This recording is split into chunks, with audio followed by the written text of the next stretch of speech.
Hi, I'm Brandon. I'm really excited to help you learn to record. This series is intended to be a quick start, just rough and tough. Quickly get that song recorded, figure out the basics of the software, and make something. Make your first thing or your second thing. Wherever you're at, I'm excited to take this journey with you. I hope that you find it useful, and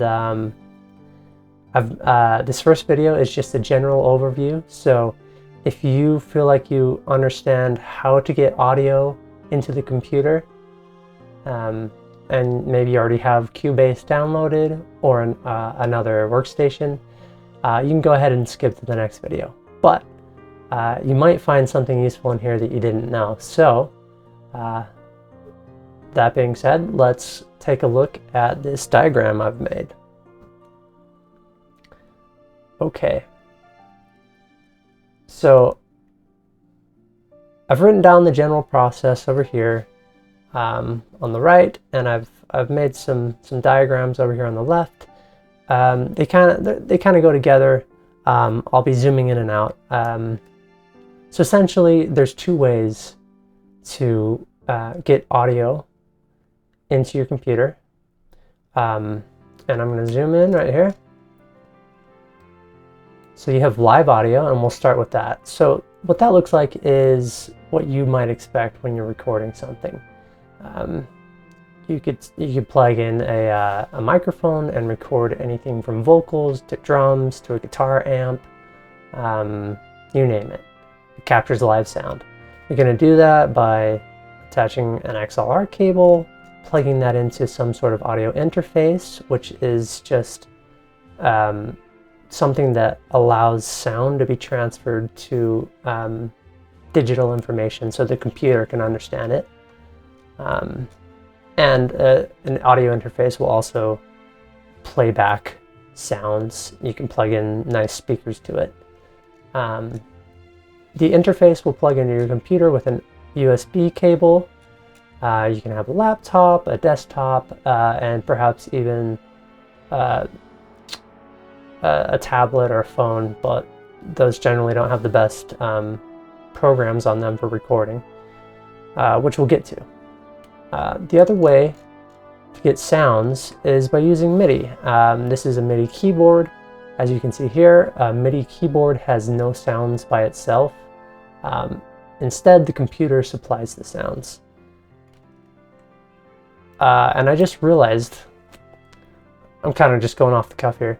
I've kind of forgot the other method over here. I'm going to do that first, then I'll come back to MIDI. You might want to plug in a guitar straight into the interface instead of using an amp.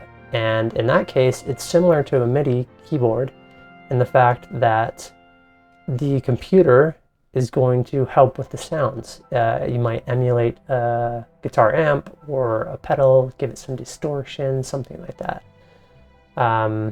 You also might want to just put a keyboard with sounds straight into the interface, which would also use this type of cable, the 1/4 inch. Anyways, so the MIDI keyboard, I keep pointing with my hand when I have this pointer in the thing.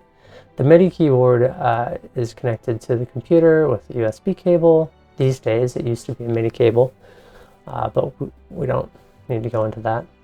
And then once you have those things connected to your computer will use a program called, well, the type of program is a digital audio workstation, or DAW.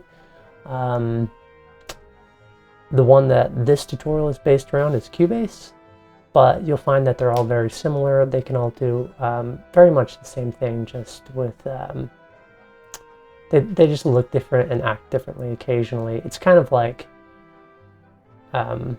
clothing, you know? Clothing keeps you warm. It can make you feel a certain way. There's fashion involved. Well, in the end, it just, you know, covers your body, and it does the same function.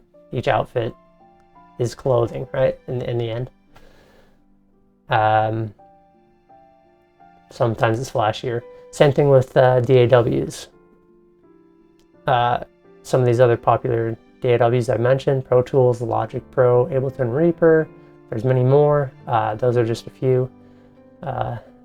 They all do the same thing. They just look different. And sometimes they function a little different, or they look cooler, or this one does this better. So yeah. And then just a last rundown on the general process. This is really basic. To get started, you connect a microphone or a MIDI keyboard to your computer. Microphones will need an audio interface to translate the sound into digital data so the computer understands it and can work with it.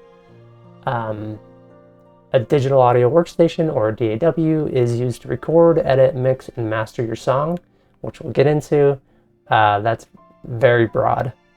You add tracks to your project and you record the sounds or the MIDI information. And finally, you edit, mix, and master your song, which I've noticed I've set up here. So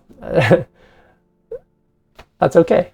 This you'll notice that this journey that we're taking together, I'm intending to be imperfect. And that's a beautiful thing, especially with your first song, but even with your 200th song. It's good to allow yourself to be human. Otherwise, you'll get into analysis paralysis. If you let perfection take over, you'll never make any progress. You'll never learn, and it'll be uncomfortable,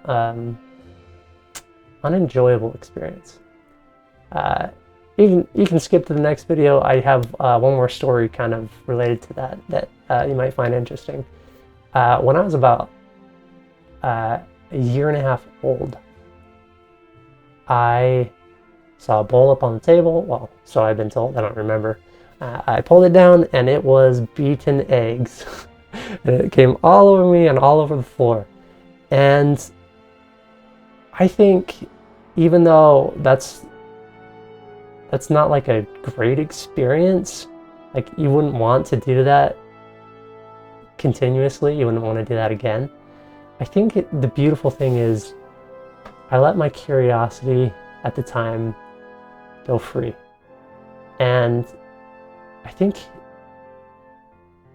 even though it didn't like work as something I want to do over and over again, I want you to let your curiosity be free in this journey. I want you to feel free to try things and make mistakes. Have the proverbial egg mixture go all over your body. Or maybe you'll try something new or something creative that sets you free and entertains the world and is beautiful. So with that, I hope that was useful as an overview. Feel free to click the next video and let's make a song together, and please follow along. Thanks. Oh, I'm also offering one-on-one coaching. If you'd like help on recording or songwriting or music theory, just click the link below the video and I'd be happy to help you. Thanks. See ya.